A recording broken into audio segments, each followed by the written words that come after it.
Hi అండి, welcome back to our channel. అమ్మ చేతికి అమ్మని వంట. ఇవాళ రెసిపీ వచ్చేసి దోసకాయ కూర. దోసకాయతో ఎక్కువగా పచ్చడిని ప్రిపేర్ చేసుకుంటూ ఉంటామండి. కానీ ఓసారి పద్ధతిలో కూరను చేయండి, టేస్ట్ అయితే చాలా బాగుంది.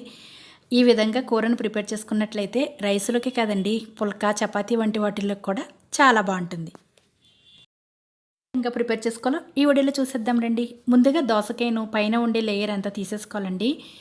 తీసేసుకున్న తర్వాత శుభ్రంగా కడిగి చిన్న చిన్న ముక్కలుగా కట్ చేసుకోవాలి. కర్రీగా ప్రిపేర్ చేసుకునేటప్పుడు కాస్త గట్టిగా ఉన్న కాయలు అయితే బాగుంటాయండి. మెత్తగా ఉండవైతే పచ్చడికి బాగుంటాయి. కర్రీగా ప్రిపేర్ చేసుకోవాలి అనుకున్నప్పుడు కాస్త గట్టిగా ఉన్న కాయలు అయితేనే బాగుంటాయి. ఈ విధంగా చిన్న చిన్న ముక్కలుగా కట్ చేసుకుని పక్కన ఉంచేసేయండి. దోసకాయల నుంచి గింజలు వస్తాయి కదండి, ఈ గింజల్ని పంచదార వేసుకుని తినొచ్చు, లేదంటే ఎండబెట్టేస్తే మనకి దోసపప్పుగా కూడా అయిపోతుంది. ఇప్పుడు స్టవ్ ఆన్ చేసి ఒక ప్యాన్లో 3 టేబుల్ స్పూన్స్ ఆయిల్ వేసి మినపప్పు, జీలకర్ర, ఆవాలు, కరివేపాకు ఇవన్నీ వేసి వేయించండి. 2 ఉల్లిపాయలు కట్ చేసినవి, 4 పచ్చిమిర్చి చీలికలను కూడా వేసి వేయించండి. ముక్కలు మరీ వేగక్కర్లేదండి. సగం వేగిన తర్వాత ఒక టమోటాను కట్ చేసిన టమోటాను కూడా వేసి వేయించండి. టమోటాలని మరీ ఎక్కువ వేయకండి, దోసకాయలో పులుపు ఉంటుంది కాబట్టి ఒక టమోటా అయితే సరిపోతుంది.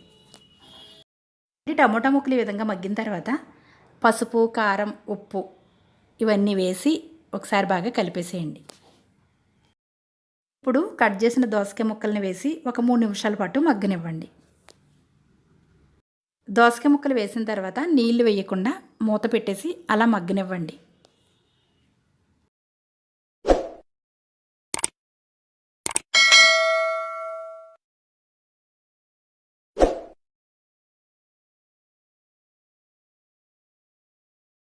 దోసకాయ ముక్కలు మగ్గిన తర్వాత చిన్ని గ్లాసుడు వాటర్ని వేసి ఒకసారి బాగా కలిపేసి మూత పెట్టేసి ఫ్లేమ్ని లో ఫ్లేమ్లో ఉంచి ఉడికించండి. దోసకాయల నుండి వాటర్ రిలీజ్ అవుతుంది కాబట్టి వాటర్ని కొంచెం తక్కువగానే వేసుకోవాలండి, అప్పుడే మనకి కర్రీ అనేది బాగుంటుంది.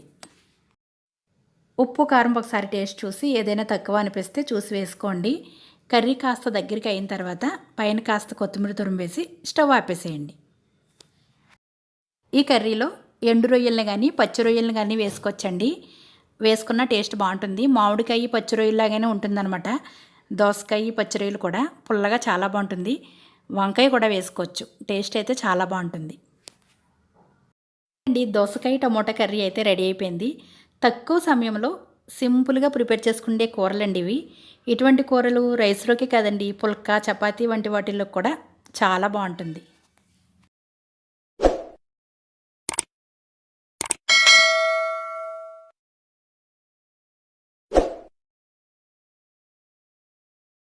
మనం పప్పు, దోసకాయ పచ్చడిగాను ప్రిపేర్ చేసుకుంటూ ఉంటామండి. కానీ ఓసారి పద్ధతిలో కూరను ట్రై చేయండి, టేస్ట్ అయితే చాలా బాగుంది. ఈ వీడియో కనుక మీకు నచ్చినట్లయితే లైక్ చేసి మీ ఫ్రెండ్స్కి షేర్ చేయండి.